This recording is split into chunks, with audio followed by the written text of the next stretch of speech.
Assalamualaikum warahmatullahi wabarakatuh. Halo semuanya, perkenalkan nama saya Dina Aditya Fahrianti dengan NIM 25020124058 dari Program Studi Pendidikan Seni Rupa kelas 2025B. Di sini saya akan mempresentasikan analisis karya seni rupa berdasarkan periodisasi tugas mata kuliah sejarah seni rupa barat. Pada kesempatan kali ini, kita akan menganalisis salah satu karya yang paling emosional dan ikonik dari Frida Kahlo, berjudul The Wounded Bear, yang dibuat pada tahun 1946 pada periode surrealisme. Karya ini bukan hanya sekedar lukisan, tetapi sebuah autobiografi visual sangat otentik. Melalui 3 pisau analisis, yaitu formalisme, ikonografi, dan konseptual, kita akan membongkar simbol-simbol tersembunyi, memahami makna, serta melihat bagaimana latar belakang sejarah lukisan tersebut dibuat. Let's go! Selanjutnya, analisis formalisme yang berfokus pada unsur visual, bentuk, komposisi, dan teknik rupa. 1. Komposisi dan parameter objek. Di bagian tengah, kita dapat melihat sosok rusa yang tubuhnya kecil, namun menjadi fokus utama lukisan tersebut. Wajah rusa digantikan oleh wajah Frida yang membuat komposisi tengah ini langsung tertuju pada figur tersebut tanpa adanya distraksi. Yang kedua yaitu garis dan bentuk. Garis-garis pada tubuh rusa sangat realistis dan halus, memberi kesan anatomi yang benar. Garis panah tajam yang lurus menciptakan kontras antara bentuk organik tubuh rusa dan bentuk geometris panah. Yang ketiga yaitu warna. Frida menggunakan warna bumi atau earth tone yang seperti coklat, abu-abu, dan hijau gelap. Palet ini memberi suasana muram, gelap, dan melankolis. Warna darah dibuat sangat kecil sehingga tidak mengalihkan fokus, namun cukup memperkuat suasana tragis. Yang keempat yaitu ruang dan latar. Latar berupa hutan gelap dan batang pohon yang kurus, membuat ruang terasa terjepit, sempit, dan tidak ada arah untuk melarikan diri. Perspektifnya cukup dangkal dan memberikan kesan bahwa Frida terjebak dalam ruang itu. Yang kelima yaitu tekstur. Tekstur pada bulu rusa dibuat lembut sedangkan ranting dibuat kasar. Perbedaan tekstur ini memperkuat perasaan kontras antara kehidupan dan kehancuran. Selanjutnya yaitu analisis ikonografi yang berfokus pada simbol, tanda, dan makna yang terkandung. Yang pertama yaitu rusa. Simbolnya itu alter ego Frida, tandanya tubuh rusa jantan tapi wajah Frida. Maknanya melambangkan dualitas identitas Frida, kuat secara mental dan namun lemah secara fisik. Rusa juga melambangkan kerentanan dalam budaya Meksiko. Yang kedua yaitu wajah Frida di tubuh hewan. Simbolnya identitas diri, tandanya ekspresi wajah yang tenang. Maknanya yaitu Frida menerima rasa dirinya. Dia tidak menjerit, hanya menatap seolah rasa tertipu adalah sesuatu yang sudah ia peluk sejak lama. Yang ketiga yaitu 9 panah.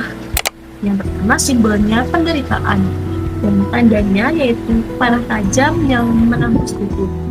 Maknanya yaitu angka 9 berkaitan dengan dunia bawah atau fiction dalam budaya Aztec.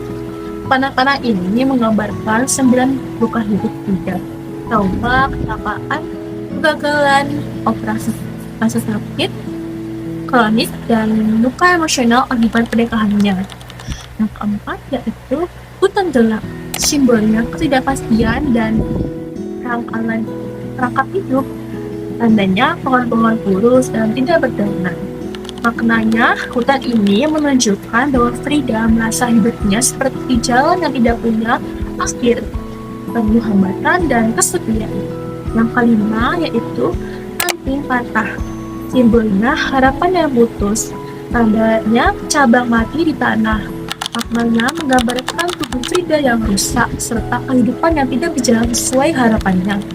Yang keenam yaitu tulisan cam. Simbolnya nasib atau takdir, panjangnya huruf kecil di bagian bawah lukisan. Maknanya Frida merasa bahwa semua penderitaannya adalah bagian dari takdir yang tidak bisa dihindari. Selanjutnya, analisis konseptual yang berfokus pada latar sosial, budaya, dan sejarah karya. Yang pertama, latar sejarah hidup Frida. Pada tahun 1946, tubuh Frida hancur oleh rasa sakit akibat kecelakaan bus di masa muda dan operasi tulang belakang yang gagal. Menurut artikel medis dari PMJ, ia mengalami nyeri kronis yang sangat parah dan harus memakai korset baja setiap hari. Lukisan ini adalah bentuk respon langsung terhadap penderitaan itu. Yang kedua, latar sosial. Pada masa itu, perempuan tidak memiliki ruang luas untuk mengekspresikan perasaan dan penderitaan. Frida melawan norma ini dengan cara yang radikal, seperti menampilkan rasa sakitnya secara terbuka dan jujur melalui simbol tubuh. Yang ketiga, yaitu latar budaya. Frida dibesarkan dalam budaya Meksiko yang syarat tradisi Aztec, Maya, dan Katolik, yaitu seperti 1. Pengaruh Aztec. Hewan sebagai alter ego disebut Nahual atau juga dieja Nagual yang berarti menyamar, pengubah bentuk, atau penyihir pengubah. Dan angka 9 berkaitan dengan dunia bawah, simbol penderitaan. Yang kedua, pengaruh Katolik. Tubuh penuh panah mengingatkan pada ikonografi Saint Sebastian.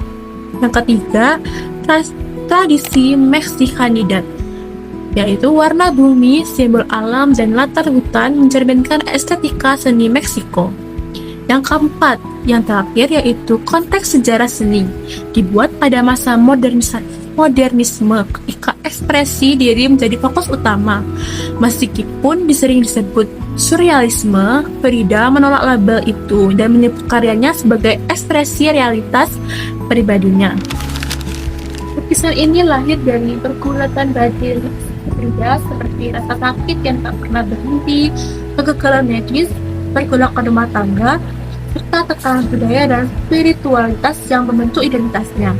Semua ini menjadikan The Wounded There bukan hanya lukisan, melainkan cermin dari seorang manusia yang terus mencoba bertahan meski tubuh dan takdir seringkali tidak berpihak. Melalui analisis formalistik, ikonografis, dan konseptual, kita memahami bahwa The Wounded There bukan hanya sebuah lukisan, tapi cerminan batin Frida Kahlo. Setiap garis, warna, simbol, dan latar budaya menyatu menjadi sebuah kisah tentang tubuh, takdir, dan keberanian menghadapi penderitaan. Sekian presentasi dari saya. Semoga materi ini dapat membantu teman-teman. Terima kasih banyak. Assalamualaikum warahmatullahi wabarakatuh.